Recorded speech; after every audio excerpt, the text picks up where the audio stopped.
What if one of Hollywood's most respected actors suddenly stood up in the middle of a glittering awards ceremony, pointed across the room, and told Meghan Markle, yes, Meghan Markle, to get up and leave?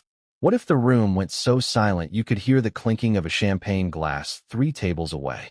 And what if the people sitting closest swore they felt the temperature drop when Bradley Cooper's expression hardened into something no one had ever seen from him?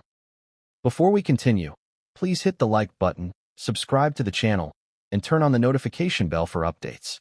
That is the question that cracked open the American Cinematheque Awards 2025, and it's the question that has the entire entertainment industry scrambling for answers. Because no one expected this moment. No one predicted it. And no one, not even the insiders who claim to know everything, has a complete explanation for how an event so elegant, so meticulously controlled, so polished became the scene of a confrontation so raw it sent shockwaves through every corner of Hollywood. But let's start at the moment that changed the night. Picture the ballroom, golden lights bouncing off crystal chandeliers, the soft hum of conversation blending with the clatter of designer heels on marble floors. The kind of room where everyone looks like they belong on a magazine cover. The kind of night where careers are made, egos are fed, and reputations are cemented. Then imagine this. Bradley Cooper, calm, charming, diplomatic Bradley Cooper, suddenly stiffens in his chair. His eyes lock onto a figure across the room, and something in his expression shifts. Not irritation, not mild annoyance. Something sharper, something colder, something final. He stands, he points, and then he says it. Get up and leave. 6 words that sliced through the room like a blade. 6 words that left producers frozen mid-laugh, left stylists choking on their drinks, left actors staring in disbelief. 6 words directed at Meghan Markle. Now pause for a second. Sit with that image. Because before we even begin to untangle why it happened, who triggered it, or what consequences it unleashed, you have to understand how violently out of character that moment was. Bradley is known for control. Meghan is known for confidence. And the American Cinematheque Awards are known for sophistication. So how did those 3 elements collide into a scene that people are still replaying in their minds like it was a scene from a movie? But here's the real twist. This isn't just about one explosive moment. This confrontation didn't appear out of thin air. It wasn't spontaneous. It wasn't random. And it absolutely wasn't an isolated misunderstanding. In fact, several people at the event claim they saw the tension building long before Bradley stood up. Some even say they noticed subtle signs. The kind you overlook at first because you assume it's harmless, until everything erupts and you finally understand what those signs meant. One executive swears she noticed Bradley looking tense during the photo call. Another insists that Meghan seemed more anxious than usual, checking her phone repeatedly, whispering with someone at her table. A stylist who worked backstage said the atmosphere felt off, like everyone was pretending the night was normal even though it wasn't. But let's not jump ahead. We need to build this story properly. Let me take you back to the start of the evening, before the confrontation, before the whispers, before Bradley's voice cut through the noise.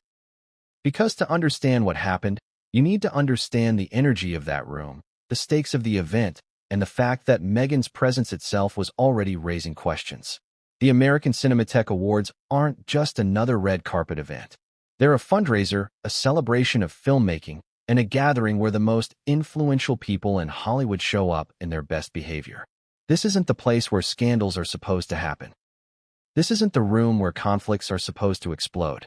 This is the kind of night where everything and everyone is curated, from the seating arrangements to the speeches to the table centerpieces. But even the most curated nights can't control human emotion. And that's where everything starts to unravel. When Meghan walked into the ballroom, the reactions were mixed. Some people strained their necks to see her. Others tried too hard to look unimpressed. A handful of guests greeted her warmly, but a larger handful watched her with an expression that can only be described as caution, like they were waiting, like they knew something the rest of the room didn't. Why caution? Why tension? Why the feeling that Meghan's arrival carried weight, the kind that makes people lower their voices when they talk? Was it because of her brand deals? Her comeback attempts? Her ongoing friction with certain studios? Or was it because of a moment that happened backstage before the ceremony? A moment almost no one was supposed to witness? We'll get there, but not yet. For now, imagine Meghan standing there, perfectly dressed, perfectly poised, not realizing that the fuse leading to the confrontation had already been lit, not knowing that several people in that room were paying attention to something other than her outfit, not realizing that somewhere across the ballroom, Bradley Cooper had already reached his limit for reasons she didn't see coming. And here's the part that might shock you. The initial spark wasn't a disagreement at the table. It wasn't an argument about seating. It wasn't an issue with a speech or a joke or a misplaced comment. The spark happened much earlier. But again, we will build to that. Let's stay in the ballroom for now, where the servers glide past with silver trays and the cameras flash every few seconds. Guests are settling into their seats, adjusting their gowns, leaning in to exchange quiet gossip. Everything looks perfect. Everything feels perfect. Everything appears to be going exactly as planned. Until it doesn't. Because when Bradley Cooper arrived, he wasn't his usual self, according to people sitting near him. He was polite, but quieter. Attentive, but distracted. Calm, but tightly wound. The kind of composed tension you see in someone trying desperately not to react. And all of that quiet tension was directed toward just one person. Meghan. Some guests could feel it, even if they didn't understand it yet. A director whispered to her partner that Bradley kept glancing toward Meghan's table. A producer murmured that she'd never seen him look so frustrated. Even an actor who's known Meghan personally said that she felt something heavy in the air. Again, none of them realized it would turn into what it turned into. No one predicted the eruption, but they definitely sensed the build-up. And the build-up is everything. Because there's a reason Bradley stood up. There's a reason he pointed. There's a reason he told her to get up and leave. And there's a reason why the people closest to him claim it wasn't about one moment, but about something that had been simmering long before they even reached that ballroom. So let's zoom in on the moment right before the explosion. A presenter is finishing a speech on stage. The audience is clapping. Meghan is adjusting the strap of her dress and leaning towards someone at her table to say something. Something that made the person's eyebrows lift slightly. Something that a producer sitting nearby caught only fragments of, but instantly recognized as the type of comment that could easily escalate. And at that same moment, Bradley Cooper puts down his drink. His body goes still. His jaw sets. His eyes lock onto Meghan. And without a word, he pushes his chair back. Everything seems to slow down. The clatter of glasses fades. The music in the background feels distant. Even the applause feels muted. Because the moment Bradley stands, the entire atmosphere shifts. One of his friends places a hand on his arm, like they're trying to stop him. Bradley pulls away. He takes 2 steps. Then another. Then he points directly at Meghan. The room freezes. And he says it. Get up. And leave. 6 words that cracked open the night. 6 words that left Meghan stunned. 6 words that sent shockwaves through Hollywood. But the biggest question still hangs in the air. What pushed Bradley Cooper to the point of confrontation? What crossed the line? What happened behind the scenes that the cameras didn't catch? Because as dramatic as that moment was, it wasn't the beginning. It was the breaking point. And what led to that breaking point? That's the part the public still doesn't know. That's the part insiders are whispering about. That's the part we're about to unpack, piece by piece. But here's the twist. The answer doesn't begin in the ballroom. It begins hours earlier. And what happened in those hours is the key to everything. The tension, the confrontation, the fallout, and the silence that followed. But what exactly happened? Well, what if the real story didn't start under the chandelier lights, but in a quiet hallway hours before the ceremony? What if everything that happened later, the pointing, the demand, the stunned silence, was simply the explosion of a bomb that had already been ticking long before Meghan Markle stepped onto the red carpet?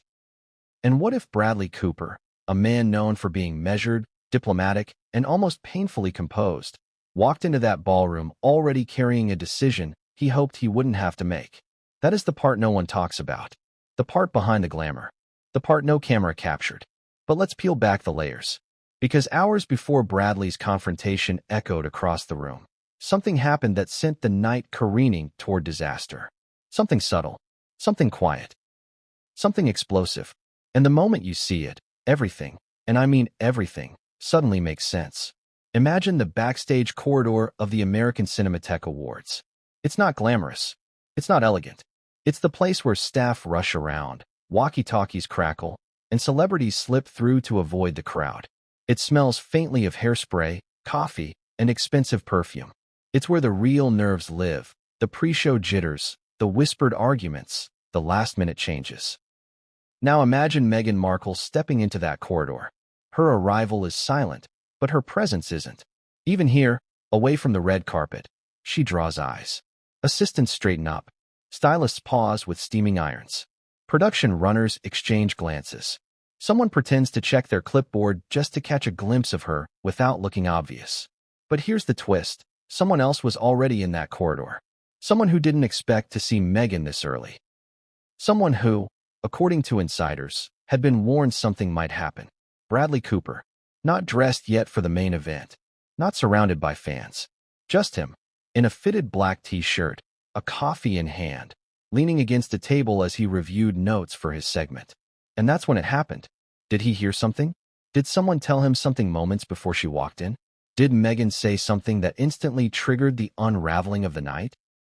Different insiders give different versions. Some say Meghan brushed past a staffer rudely. Others say she muttered something under her breath about the seating arrangements. A few claim she made a comment about the event being low budget for Hollywood, which set off whispers like sparks on dry grass. But one detail appears in every version. Bradley was close enough to notice something, and his reaction was instant. He looked up. He listened. His expression tightened. You know that look someone gets when they just learn something they wish they didn't?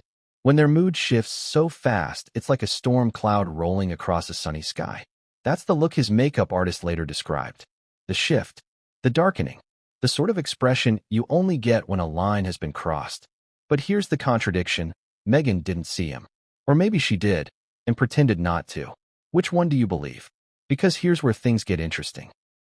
A tech crew member swears Bradley said quietly to someone beside him, "Not tonight. Not here." What did he mean? Who was he warning? And why did it sound so final? Meghan, unfazed, kept walking, heels tapping sharply on the floor. She was focused, determined, even flipping through notes she planned to use later. Her posture was impeccable. Her confidence was sharp. But there was something else too, a hint of urgency. Like she was trying to get ahead of something. Like she was expecting pushback from certain people in the room. You ever watch someone walk like they're holding their breath? That's what Meghan looked like. Meanwhile, Bradley's attention followed her. Not with curiosity, not with admiration, but with concern, the heavy kind.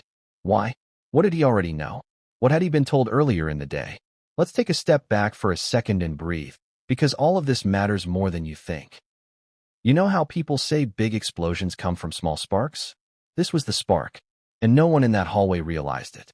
But someone did realize something else, that Bradley was visibly affected by Meghan's presence. His assistant leaned in, whispered something, and he shook his head. Not angrily, not frustrated, firmly, like his mind was already made up. Now consider this question. What could make a man who almost never shows public anger suddenly reach a breaking point? The answer, surprisingly, starts long before this night. And the contradiction is almost cinematic. While most people believe Bradley and Meghan barely knew each other, insiders say their paths have crossed far more times than the public realizes. Not through direct conflict, but through mutual connections, directors, producers, actors, and even a few tense moments at previous industry events. There had been misunderstandings before. Small ones, dismissible ones, but they built up.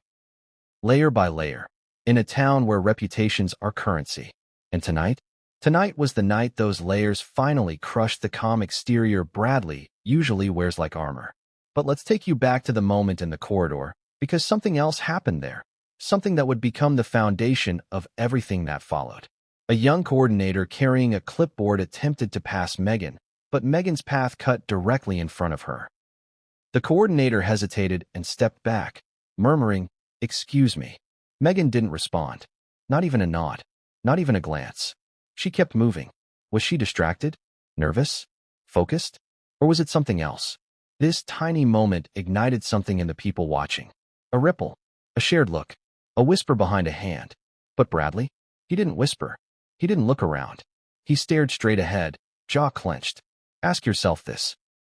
Why would a tiny interaction like that set him off if the issue was just tonight's ceremony? It wouldn't. Which proves something deeper was already simmering. And that simmering turned into boiling the moment Bradley's phone buzzed. He checked it. His face darkened. Not in anger. Indecision. Someone had sent him something. A message. A warning. A snapshot. A voice note. No one knows. But whatever it was, it changed his entire body language. Imagine his posture straightening. His hand tightening around the phone.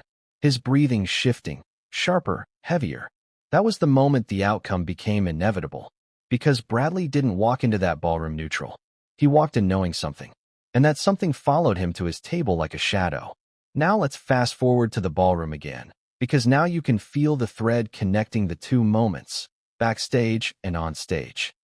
You can sense how tightly the tension was wound before the public confrontation even began. When Bradley took his seat, people noticed his mood. He wasn't smiling as much. He wasn't engaging. He wasn't leaning toward anyone to chat. He was watching, calmly, quietly, calculatingly. And Meghan? She wasn't watching Bradley at all. Because she didn't know, didn't see it, didn't sense it. Contradiction. She looked confident, but carried tension. He looked calm, but carried anger. Opposites. Colliding. Destined to clash. Now pause for a moment and look at the bigger picture. This confrontation wasn't a sudden explosion. It was a slow burn. A fuse lit hours earlier. A fuse Bradley tried to step away from, but couldn't. Why couldn't he? Because someone backstage made sure the fuse reached him. And that someone remains anonymous even now. Do you feel the pieces locking together? The build-up tightening? The moment approaching? Because when Meghan whispered at her table later, right before Bradley stood, when she made that final comment that flicked the very last switch, it wasn't the beginning. It was the trigger. And Bradley had already made his decision in the corridor hours before. Now here is the question that pulls us deeper. What exactly was in that message Bradley received backstage? A warning? A complaint? A screenshot? A quote? A recording? Whatever it was, insiders swear it contained a reason. The real reason, Bradley confronted Meghan publicly instead of privately. And that reason? We're about to walk straight into it. What if the message Bradley Cooper received backstage wasn't just concerning, but downright explosive? What if it wasn't speculation, gossip, or vague warning, but something concrete, undeniable, and immediately actionable? And what if the reason he confronted Meghan publicly wasn't because he wanted to, but because he believed he had no choice? That's where the story sharpens. Because whatever was on that phone didn't just annoy him. It didn't just frustrate him. It didn't just irritate him. It changed him. Imagine this. Bradley looks at his screen, the glow lighting up his face. His eyebrows twitch. His eyes narrow. His lips press into a thin line. The kind that forms when someone realizes the situation is more serious than they thought. He reads the message twice, maybe 3 times, and for a few seconds, he doesn't breathe. Then, slowly, he locks his phone, and a decision settles over him like a weight. But here's the part that stings. The sender of that message? Someone Meghan would never expect. Someone who had been watching her rise, fall, bounce back, and stumble again. Someone who cared about the integrity of the event more than Meghan's image. Someone who trusted Bradley to handle the situation the right way, the professional way. You have to ask yourself, what kind of person sends a message powerful enough to push Bradley Cooper into confrontation mode? A rival? A colleague? An executive? A director? A friend? Whatever you're imagining. It's only half the truth. But let's not get ahead of ourselves. Right now, we need to walk back into the ballroom. The glamorous, polished, meticulously curated arena where everything looked perfect on the outside and everything was unraveling on the inside. Remember what we left off with. Meghan whispering something at her table. Something that made the person sitting next to her glance around, just to see if anyone heard. Something that landed in the ballroom air like a spark near gasoline. And that spark? It found the fuse Bradley had been trying to hold down all night. Picture the layout. Meghan's table, positioned close to the stage, but not too close. A placement some insiders said she wasn't thrilled about. Bradley's table on the opposite side, surrounded by actors, producers, and studio heads. Between them, the entire room, glittering, buzzing, oblivious. But Bradley watched her. Not constantly, not dramatically, not obsessively, just enough. He watched the way she leaned in. He watched the way she gestured with her hand. He watched the way the laughter at her table rose a little too sharply, a little too confidently for someone who was already the subject of whispers. And the thing about whispers is simple. They always feel louder than they sound. Now, here's the contradiction that pulls the story even tighter. Meghan wasn't intentionally provoking Bradley. Not directly. Not knowingly. Not with malice. At least, that's what some people at the event insist. But others? They say Meghan knew exactly what she was doing. That she had been pushing boundaries all night. That she had arrived with a boldness that bordered on reckless. That she wasn't reading the room. Or worse, that she was reading it perfectly and didn't care. Which version do you believe? Because both interpretations exist. Both have evidence. Both carry weight. But only one leads to what happened next. Let's zoom in on the exact moment before the explosion. A presenter on stage finishes introducing the next award segment. The applause is polite, almost automatic. Camera operators shift positions. A server carrying a tray of drinks steps carefully between tables. And then, there it is. A sentence. A remark. A comment overheard by someone who should never have overheard it. Something Meghan said. Something she didn't whisper quietly enough. Something she shouldn't have said out loud. Not tonight. Not here. Not in this room full of people whose careers depend on relationships, respect, and careful alliances. What did she say? That's where the accounts split. Some say she criticized the event. Others say she insulted someone in attendance. A few claim she made a cutting remark about a project Bradley had been involved in. But one version, repeated by 3 different insiders, claims Meghan said something about Bradley himself. Nothing outrageous. Nothing catastrophic. But sharp, dismissive, unnecessary, and timed with surgical precision, moments after Bradley received that message backstage. If that's what she said, it explains everything. Because sometimes it's not the big insult. It's the final straw. Bradley's chair slides back. A sound so small it's almost lost in the applause. Almost. But not for the people at his table. Their heads turn. Their expressions shift. They see the change in him. You ever watch someone go from calm to decisive in the span of one breath? That's what Bradley looked like. He stood. Not fast. Not slow. Just purposefully. His friend at the table reached out, maybe to stop him, maybe to ask him what he was doing. Bradley shook his head. He didn't need to say anything. Because his expression said it all. Something had crossed a line. Something had gone too far. Something had snapped. He walked between tables. People turned. Conversations halted. Clapping faded. You could feel it, the shift in the air, the tightening. And then he stopped at Meghan's table. She looked up, surprised, confused, maybe defensive, maybe annoyed. But Bradley didn't give her time to react. He pointed, sharp, direct, final, and he said the 6 words that detonated the night. Get up and leave. Gasps, whispers, frozen faces, phones lowered mid-photo. Meghan's lips parted as if she were about to respond, but nothing came out. She simply stared at him, eyes wide, stunned. And Bradley? He didn't blink. He waited. Everyone waited. But here's the question that pulls us deeper into the heart of the drama. Why did Bradley think this confrontation had to happen publicly? Why didn't he pull her aside? Why didn't he wait until after the ceremony? Why didn't he let someone else handle it? What exactly did he know, or believe, that made him feel he had no other option? Remember the message? The one that hardened his expression backstage? The one that made him say, not tonight, not here. The answer is directly connected to that message. And that message? We're about to peel back the truth behind it.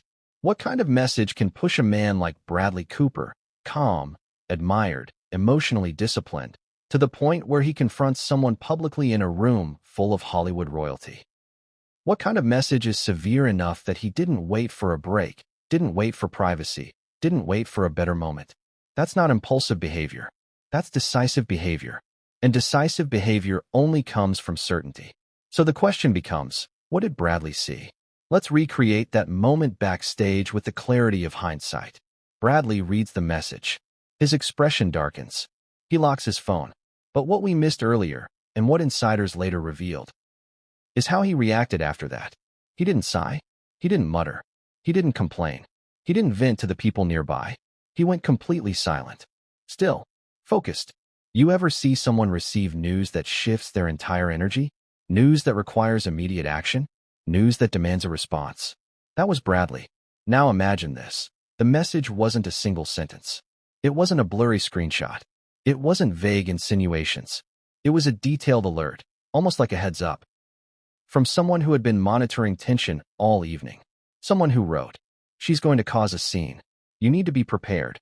Another insider says the message was harsher. "She's targeting you tonight. Don't let it escalate." And one more, the version that feels the closest to the truth, claims the message included a final line that sealed Bradley's fate. "If she says it publicly, step in. Don't let this turn into a headline." Irony, right? Because it did turn into a headline. Not because of Meghan, because of him. But the most important question remains, what was it? What was Meghan allegedly planning to say? What was Bradley told she might reveal? What truth, rumor, or heated comment had the potential to disrupt the event so badly that someone felt the need to warn him? Well, here's the twist. It wasn't about Bradley's career. It wasn't about a co-star. It wasn't about a director. It wasn't about a project. It was about reputation. And not just his. It was about the integrity of the event, the American Cinematheque Awards, a ceremony with decades of prestige, a ceremony that depends on respect, decorum, and professional unity. Because earlier that day, Meghan had been heard rehearsing comments, off the record, about Hollywood gatekeeping, powerful men, and unfair systems. Comments allegedly inspired by recent conversations she had with industry journalists. Nothing wrong with that, at the right event. But at this event, with these attendees, it was gasoline waiting for a match. So imagine someone who cares deeply about the ceremony, sending Bradley an urgent warning. She's going to speak. And if she does, she might drag the entire event into controversy. You see the picture now.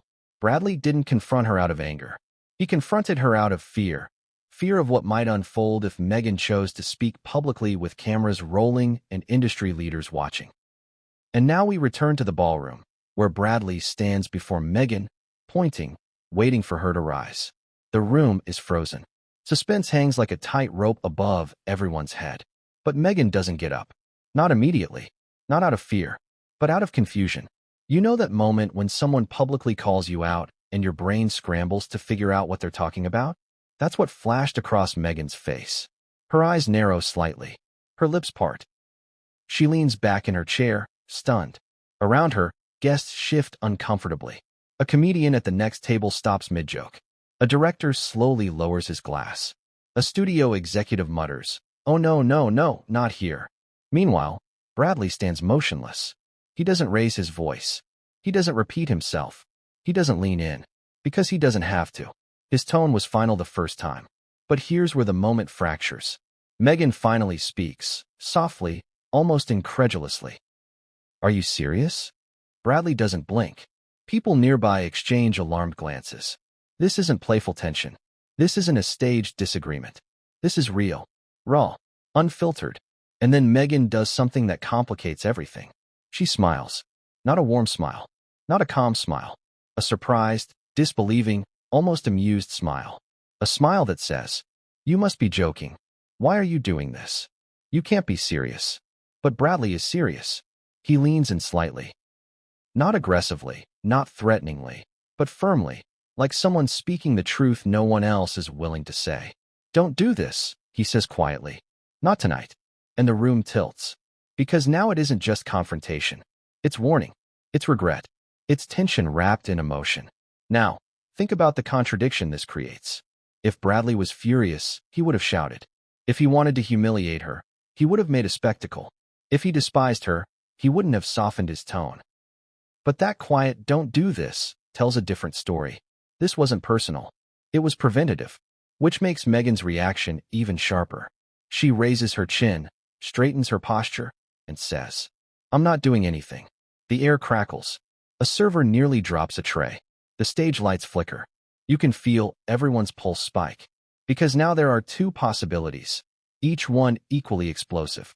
Either Meghan genuinely doesn't know what Bradley is talking about, or she knows exactly what he means and refuses to back down.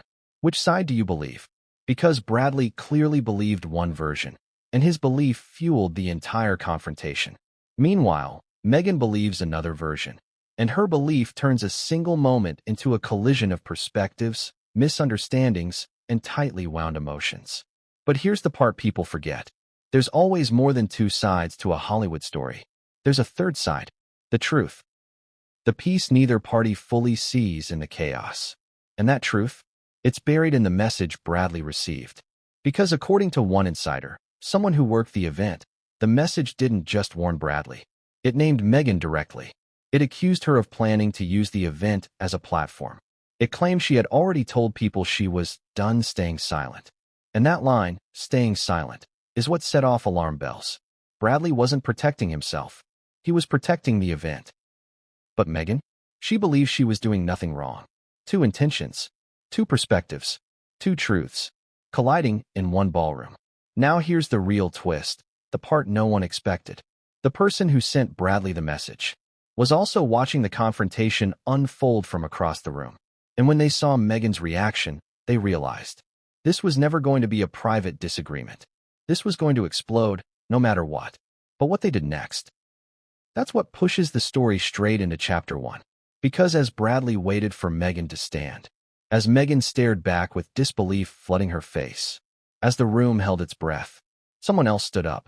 And that moment, the moment another Hollywood name rose to intervene, is what flipped the story from tension to chaos.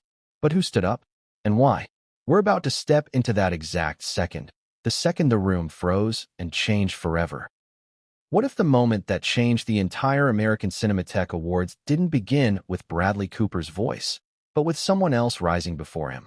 What if the very second the energy in the room snapped wasn't when Bradley pointed at Meghan Markle, but when another figure, unexpected, unprepared, and deeply conflicted, stood up first, as though trying to stop the unraveling of the night?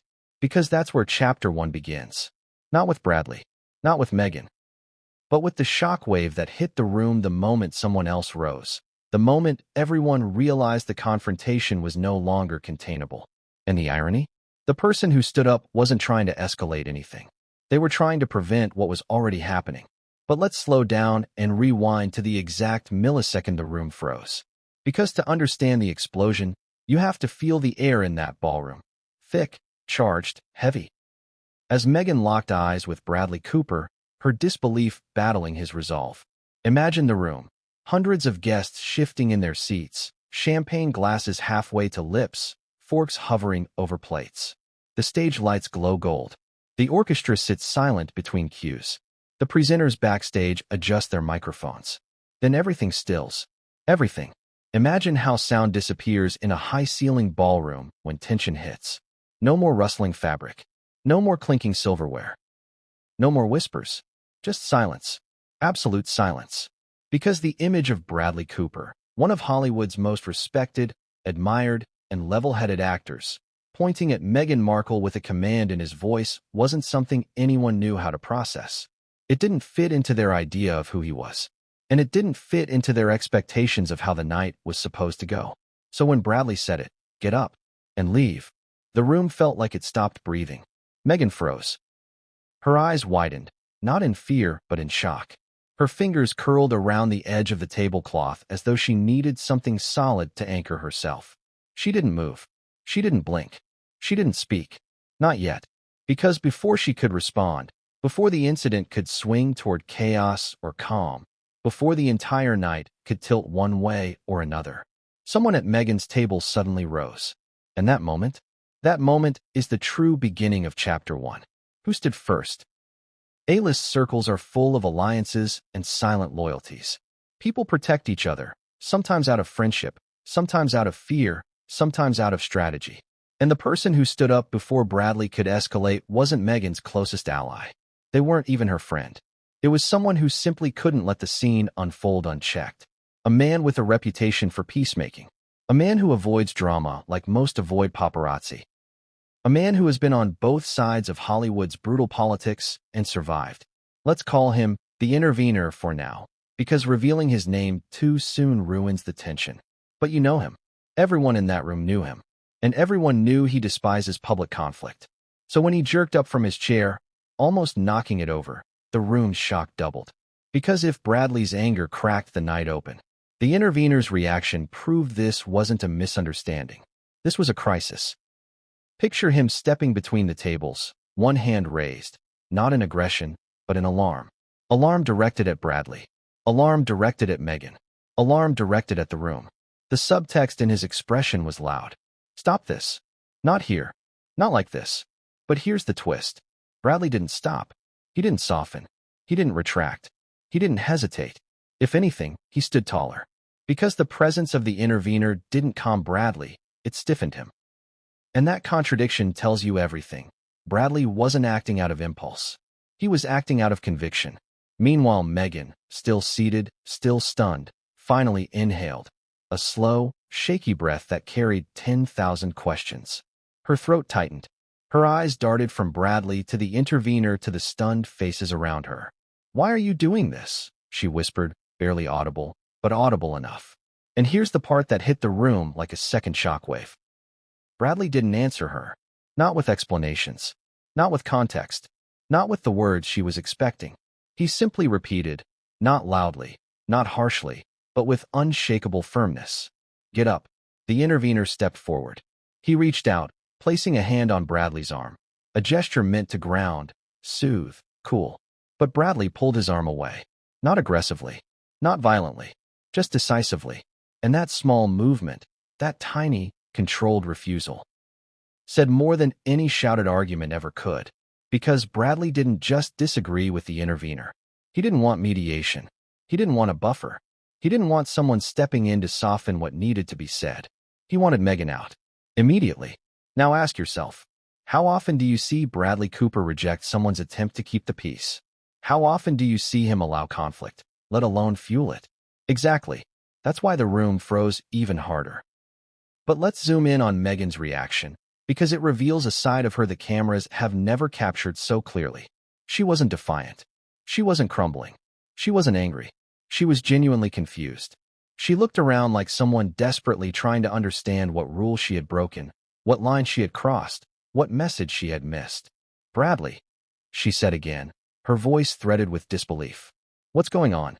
And that question, innocent or calculated, depending on who you ask, became the match that ignited the next layer of tension. Because that's when whispers began. Not from random guests. Not from gossipers. From industry heavyweights. Studio executives. Producers. Power players. Someone else stood. Someone at Meghan's table. Someone whose rising presence didn't calm the room. It electrified it. Someone who wasn't neutral, wasn't hesitant, wasn't confused, and definitely wasn't intimidated by Bradley Cooper. And the moment this person rose, everything shifted. Because unlike the intervener, who stood with the intention of diffusing, this second person stood with the intention of defending. And that defense, that quick, impulsive, almost explosive rise, is exactly what sends us into the heart of Chapter 2. But before we reveal who stood, ask yourself this. Why would someone leap to Meghan's defense before she even said a word? Why would someone be so ready, so primed, to intervene? Why did it feel like this person was standing not just against Bradley, but against the entire room? The answer lies in something Meghan said. Something tiny, something subtle, something whispered just seconds before Bradley stood up. Something that wasn't meant for everyone, but enough people heard it. And that sentence, short, sharp, and deceptively simple, is what detonated the fuse. So let's rewind. Not to the confrontation, not to the moment Bradley pointed, but to 5 seconds before it. 5 seconds where everything hung in a fragile balance. 5 seconds where Meghan said the sentence that would ripple across the ballroom and land like a slap across Bradley's patience. 5 seconds that no camera captured. But everyone who overheard will never forget.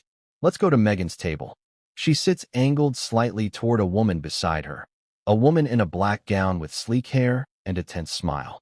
Meghan leans in, lowering her voice, but not enough to hide the tone. Frustrated, irritated, dismissive. You know that tone someone uses when they're venting but trying to sound casual? That was Meghan. Her fingers tap the table. Her eyes dart toward the stage. Her posture stiffens. Then she says it. The sentence that split the room. Hollywood only protects its favorites, and Bradley thinks he's one of them. 10 words. Softly spoken. Not shouted. Not dramatic. But the table heard it. The surrounding tables caught it. And most importantly, the people who already suspected tension were paying attention. The intervener heard it. A producer 2 seats away heard it. A stylist behind them caught the tail end. And one person, the person who rose to defend Meghan, heard every syllable. This person's chair scraped the floor as they stood, not in fear, not in uncertainty, but in outrage. Because in their eyes, Meghan wasn't wrong. Meghan wasn't undermining the event. Meghan wasn't attacking Bradley. She was simply telling a truth, one this defender believed needed to be said. And that person? A Hollywood name with a long history of resenting the industry's hierarchies. Let's call them the defender, for now. Not because their identity is secret, but because the emotional weight of their actions matters more than the name itself. The defender rises sharply, their hands slamming against the table as they push their chair back too hard. People jump at the noise. Heads turn. Even Bradley, already mid-step, hesitates long enough to register the movement. Because the defender rising changes the dynamic instantly. A confrontation between Bradley and Meghan is one thing. A confrontation between Bradley and Meghan with a third, emotionally charged party? That's something else entirely. But let's not jump to the confrontation yet. We need to sit with what Meghan said. Hollywood only protects its favorites, and Bradley thinks he's one of them. Was it sarcasm? Possibly. Was it frustration? Definitely. Was it an insult? Depends on who you ask. But here's the contradiction that makes this moment so twisted. Meghan didn't say it loudly. She didn't shout it across the room. She didn't say it with intention to provoke Bradley. She said it as a comment, a private commentary on a system she felt excluded from. But when you're Meghan Markle, nothing is private. Every whisper becomes a headline. Every side comment becomes a battle. Every sentence becomes a threat to someone's narrative. The people who heard it froze because they knew exactly how this would land.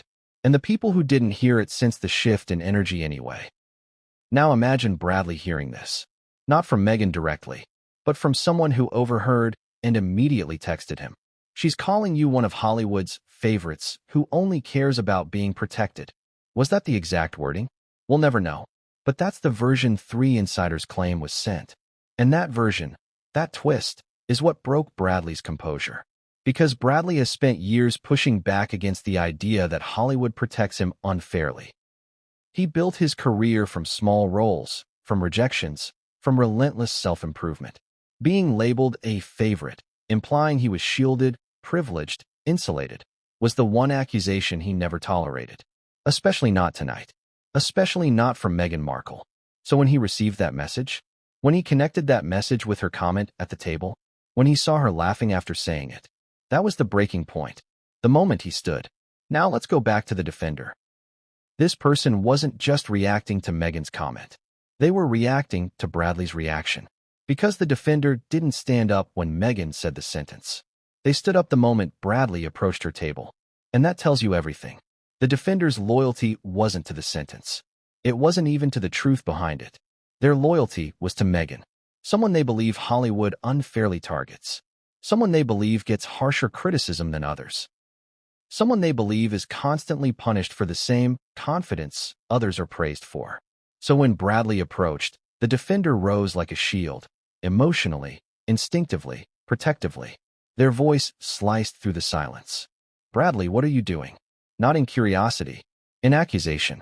Bradley didn't answer. He didn't turn. He didn't even blink. He kept his eyes locked on Meghan. The defender stepped closer, their voice rising. She hasn't done anything. Sit down. The intervener, still trying to calm the situation, looked between them in panic. Two defenders. Two tensions. One trigger. But Meghan? She was silent. Silent because she was processing. Silent because she realized people were reacting to something she said. Silent because she now understood that her private remark wasn't private. Her eyes widened again, not in fear, not in indignation. This time in recognition. She finally whispered to the defender, "What's happening? Why is he reacting like this?" And the defender gave the worst possible answer. He misunderstood you. Because that single sentence did two catastrophic things. It confirmed to Meghan that Bradley was acting on secondhand information. It confirmed to Bradley that Meghan wasn't going to take responsibility for her words, not as he interpreted them. Bradley's jaw tightened. His shoulders squared. His voice remained low, calm, quiet, but deadly steady. I didn't misunderstand. And here's the moment that seals the emotional fracture of the night. The defender stepped in front of Meghan like a barrier. A physical line drawn in the sand. "No," they said, "you did." The entire room held its breath. Bradley's patience snapped. The defender's loyalty flared. Meghan's confusion deepened, and the intervener realized the situation was no longer salvageable with words. But the real twist, the deeper twist, lies in understanding why Bradley found Meghan's comments so offensive. Because to him, it wasn't about favoritism. It wasn't about Hollywood systems. It wasn't about reputation. It was about hypocrisy. Because earlier that evening, backstage, Meghan had said something entirely different about Bradley. Something respectful. Something admiring. Something almost flattering. Something Bradley heard as praise, before the message contradicted it. And contradiction is the one thing Bradley despises. Because contradiction feels like manipulation. To him, Meghan's private praise and public criticism weren't contradictory comments. They were evidence. Evidence she was playing both sides. Evidence she wasn't sincere. Evidence she was being strategic. And when someone believes you're being strategic at their expense, they push back. Hard. That's why he confronted her. That's why he didn't wait. That's why he didn't back down even when people intervened. Because to him, Meghan wasn't confused. She was dishonest. To Meghan, Bradley wasn't confronting her. He was attacking her. To the defender, Bradley wasn't protecting the night. He was bullying her. And to the intervener, this was about to turn into a PR wildfire. But we still haven't answered the most important question. What exactly did Meghan say backstage that Bradley interpreted as praise? What did she say at the table that contradicted it? And why did the difference between those two statements shatter Bradley's trust instantly? What if the moment Bradley Cooper snapped wasn't the beginning of their tension, but the end of it? What if the confrontation in the ballroom was merely the visible eruption of something that had been smoldering quietly between him and Meghan Markle for years? Through ignored invitations, mismatched expectations, whispered comments at events, and one unforgettable encounter that no one has ever spoken about publicly? Because that's the truth no one in the ballroom realized that night. Bradley and Meghan weren't strangers. They weren't acquaintances. They weren't neutral figures in each other's lives. They had history, not romantic history, not scandalous history, not personal betrayal. Their history was more complicated. The kind that festers quietly in an industry built on ego, influence, and unspoken hierarchies. And tonight wasn't the start. Tonight was the breaking point. Let's peel it back. Imagine this scene. Several years before the American Cinematheque Awards, long before Meghan became the world's most polarizing public figure, she attended an event as a rising actress from Suits. It was one of those smaller, industry-forward gatherings. Intimate enough for real conversations, significant enough that attending meant you were someone on the radar. Bradley Cooper was already huge. Oscar nominations, producer credits, directorial acclaim, A-lister status cemented. He wasn't the type to ignore up-and-coming actors. He was generous, warm, curious, especially with people he felt were fighting for their place instead of demanding it. And Meghan? Back then, she was sharp, ambitious, charismatic, but still grounded enough to know how much further she had to climb. So when they crossed paths at that event, they exchanged polite words. Bradley complimented her work. Meghan thanked him, smiling graciously.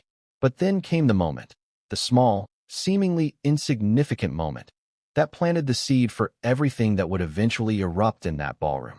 Because during that conversation, Meghan told Bradley something that stuck with him. Deeply, permanently. She said, "One day Hollywood will finally respect me, and when it does, I plan to shake things up." Bold, ambitious, unapologetic. Bradley admired the confidence, at first, but he also sensed something else, a sharp edge beneath the charm. A hunger that didn't quite match humility. An energy that suggested she believed she deserved more than she'd earned at that point. Not arrogance. No, something more dangerous. Inevitability. Like she believed she was destined to be bigger than the system itself. Bradley filed that moment away, quietly impressed but quietly wary. Because Hollywood respects ambition, but it memorizes people who underestimate how ruthless the climb can be. Over the years, their paths crossed again, briefly, sporadically, in passing moments at industry dinners and charity events. Never conflict, never warmth, just neutrality, with tension running underneath.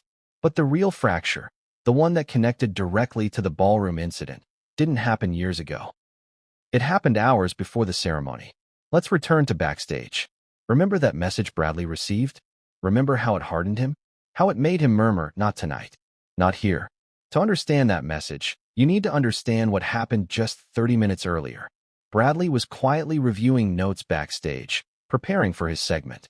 A staff member approached Meghan to escort her toward the hosting area. And in that moment, tired, anxious, distracted, Meghan wasn't careful about who was listening. Someone, a documentary filmmaker, complimented Bradley's charity work. Someone else mentioned how he had become a voice of stability in Hollywood. And Meghan, lightly, casually, almost thoughtlessly, responded, "Bradley is brilliant. He knows how to play the system better than anyone." It was meant as a compliment, but not really. It was admiration wrapped in suspicion, flattery mixed with a knife. A producer standing with her later repeated another line. "He's smart. He knows how to stay on everyone's good side." Depending on who you are, that sounds like praise or accusation. And guess who overheard it? The same person who texted Bradley minutes later. Picture Bradley receiving that message. He reads it. He sees the phrasing. He feels the implication. To him, Meghan wasn't praising him. She was undermining him in the one area he has fought hardest to preserve, his integrity. Because Bradley hates Hollywood politics, hates favoritism, hates pretending, hates the idea that his career is built on anything but work, sweat, and discipline. So when he hears that Meghan called him a system player, it scratches at something deep. It hits an old nerve. It resurrects the memory of that moment years ago when she said she'd shake up Hollywood. But here's where it gets messy and brilliantly ironic. Hours later, at the ballroom table, Meghan told the Defender, "I'm tired of pretending. This industry protects its favorites, and Bradley thinks he's one of them." Her backstage comment and her table comment were not the same intention, but they were the same sentiment. And to Bradley, that was proof. Proof she wasn't confused. Proof she wasn't joking. Proof she had been talking about him all night. From his perspective, it wasn't one comment. It was two. Backstage. And at the table. Two cuts from the same blade. Contradiction. Earlier she had praised him warmly to someone else. Complimented his achievements. Told someone she respects what he's built. And that contradiction felt manipulative. Falsely flattering. Performative. If someone is praising you in one room and undermining you in another, what are you supposed to believe? To Bradley, the inconsistency wasn't accidental. It was calculated. And that calculation became the trigger. Now let's return to the confrontation scene, because this history suddenly adds new meaning to every second of that moment. Bradley isn't confronting a stranger. He's confronting someone he believes has been two-faced. Someone he believes has been quietly disrespecting him for years. Someone he believes is using the ceremony, using the room, to make a point about Hollywood favorites. And Meghan isn't confronting an enemy. She's confronting someone she thought she respected. Someone she believed she was speaking honestly about.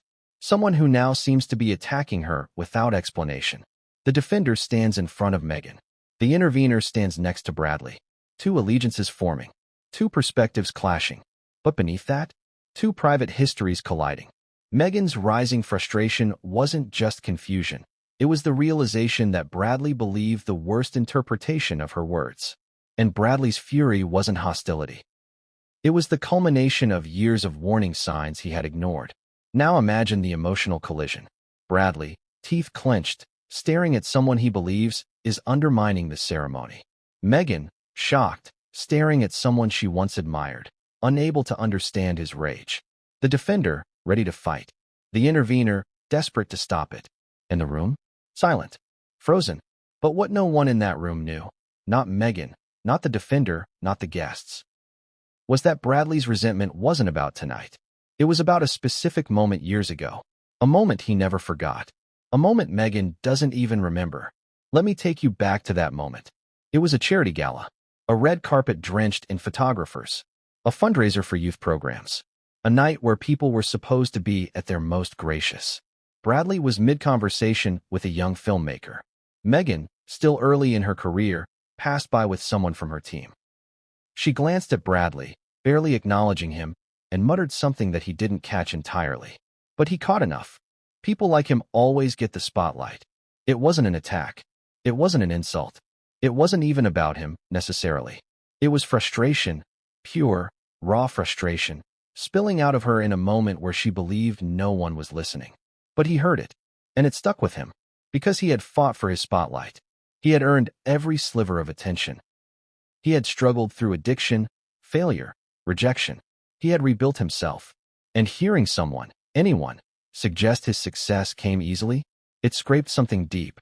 So when Meghan's table comment years later echoed that same sentiment, it wasn't new. It was confirmation. Confirmation of a belief that had been etched into Bradley's mind since that gala night. A belief that Meghan saw Hollywood as a battlefield and saw him as one of the privileged soldiers. And that belief, it guides everything that happens next. Because the confrontation in the ballroom isn't random. It isn't sudden. It isn't dramatic flair. It's the release of something Bradley Cooper had been holding in for far too long. And Meghan? She's about to realize that this confrontation is less about tonight and more about everything she unknowingly said in the past. But the real twist, the one that will send us hurtling into Chapter 4, lies in a single question. What did Meghan do backstage that she genuinely believes is harmless, but Bradley believes is proof of everything he fears? Because that moment, the backstage moment Meghan has forgotten, is the true spark that lit tonight's fuse. And the person who witnessed it? They're about to step out of the shadows. What if the real spark, the one that set the entire American Cinematheque Awards disaster in motion, happened in a quiet corner backstage where almost no one was watching? What if Meghan Markle did something so subtle, so quick, so easy to overlook that she didn't think it mattered, but someone else saw it, interpreted it harshly, and carried that interpretation straight to Bradley Cooper? Because that's the hidden truth behind the confrontation. Meghan didn't know what she did. Bradley didn't know how to interpret it. And a witness, standing a few feet away, misread everything. And that misunderstanding became the gasoline on the fire. Let's walk into that backstage hallway again. Not the glamorous part. Not the preparation area with hair and makeup artists. Not the executive suite where producers sip champagne. The forgotten hallway. The one with stacked crates, cardboard boxes, rolled carpets, tangled cables. The place where staff rush past with clipboards and headsets. A liminal space, not quite public, not quite private. Meghan was escorted through that hallway on her way to the staging area for photos. She was early. Too early, according to the staff. They were unprepared, scrambling, trying to make room. And Meghan, tired, stressed, anxious, didn't see the chaos for what it was. She saw disorganization. She saw a lack of professionalism. She saw something beneath her expectations. And when someone is under pressure, even the smallest irritation becomes a spark. A staffer carrying a clipboard stepped into her path unintentionally. Meghan stopped abruptly. Their shoulders brushed. Nothing dramatic. Nothing hostile. Just one of those tiny human collisions that happen in tight corridors. But Meghan reacted. A soft exhale. A quick roll of her eyes. A muttered phrase under her breath. Was it frustration at the corridor? At the staff? At her schedule running tight? Or at her nerves about the night? Only Meghan knows. But the problem wasn't what she said. It was who heard it. A cinematography assistant, young, inexperienced, eager to impress, stood 6 feet away. He'd been told to keep an eye out for anything unusual backstage, and he took that instruction too literally. He heard Meghan mutter something. He didn't catch the words clearly, but he thought he heard this. Does anyone here know what they're doing? Did Meghan say that? Did she say something softer that sounded similar? Did he mishear everything? We don't know, but he believed he heard it. And belief is dangerous in Hollywood, because people don't react to truth. They react to their perception of truth. Now imagine him, heart racing, phone buzzing with notifications, overwhelmed by the pressure of working at such a high-profile event, thinking, oh, this is bad. And because he had been instructed to keep an eye on potential disruptions, he did the worst possible thing. He told someone, not a friend, not a coworker, not a supervisor. He told the one person he thought needed to know, the assistant working directly under Bradley Cooper that night. And suddenly, a harmless, forgettable backstage slip became something else. A rude comment, an insult, an unprovoked attack on the staff. By the time the message traveled through 2 people, the assistant and the segment coordinator, it was exaggerated. Not intentionally, not maliciously, just expanded. Because rumors grow with each retelling, especially when tension is already in the air. Here's how it evolved. What Meghan muttered. An unclear phrase, something frustrated, something brief. What the cinematography assistant heard. Does anyone here know what they're doing? What the coordinator told Bradley's assistant. She insulted the staff. What Bradley's assistant told Bradley via message. She mocked the crew backstage. Now you understand why Bradley's expression hardened. Why he murmured, "Not tonight." Why he felt the night was at risk. To Bradley, a man who respects the crew more than he respects celebrities, this crossed a sacred line. He hates arrogance. He hates entitlement. He hates seeing people without power get belittled by people with influence. To him, it was never about Meghan. It was about what she represented in that moment. A Hollywood figure disrespecting the workers who make everything possible. But Meghan?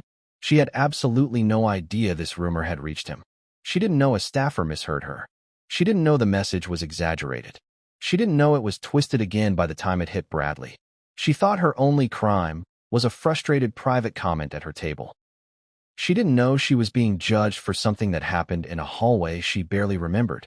Now think about how this changes everything you saw in chapters 1 and 2.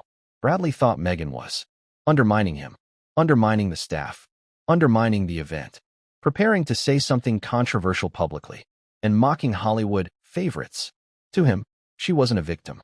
She was a problem, a threat, a disruptor. To Meghan, Bradley looked unhinged, random, overreactive, hostile. To the defender, Bradley looked like a bully. To the intervener, Bradley looked like a man trying to stop a disaster. But to the audience, it looked like chaos. And here's the irony that cuts deepest. If the cinematography assistant hadn't misinterpreted Meghan's mutter, if he hadn't repeated it, if Bradley hadn't received that message, if he hadn't linked it with her table remark, none of this would have happened. But here's where it gets even more twisted. There was something else she said backstage that did matter. Something she didn't mean maliciously. Something overheard by someone with far more influence than the cinematography assistant. And this person, this influential witness, didn't mishear her. They heard Meghan speak clearly. And this witness plays a major role later in the night. Let me take you into that moment. After brushing past the staffer, Meghan reached a small staging area where two producers were discussing last-minute changes. She paused, smoothing her outfit, adjusting her posture, preparing herself mentally. She breathed in deeply.